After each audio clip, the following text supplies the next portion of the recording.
This is Jeremy with ChiralClarity, and in this video, we're going to be going over the bony features of the radius.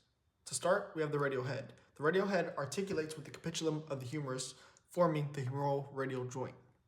And this, more or less, acts as a synovial type hinge diarthrodial joint.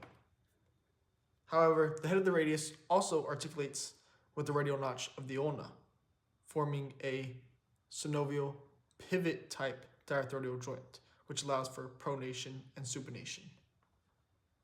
That is the proximal radial ulnar joint, because we also have a distal radial ulnar joint, which is formed between the ulnar notch of the radius and the distal aspect of the ulna. Inferior to the head of the radius, we have the radial neck. The radial neck is this thin portion in which I can wrap my finger around.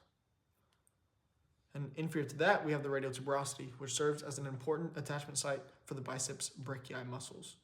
The tendon of the short head and the tendon of the long head come together to attach here as one. Continuing down, we can see that the anterior aspect of the radius is flat. This is going to help with orientation and determining if the radius is right or left. Here we have the styloid process of the radius, which is going to be on the lateral aspect because the radius is the lateral bone in the forearm or in the antebrachium.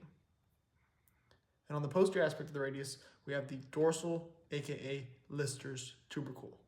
This is also important with orientation because we see that this posterior aspect has the dorsal or Lister's tubercle and is bumpy, whereas that anterior aspect was rather smooth.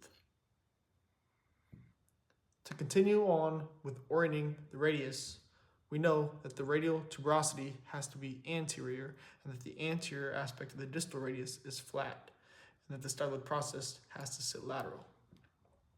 Therefore, this is a left radius. And that concludes the bony markings.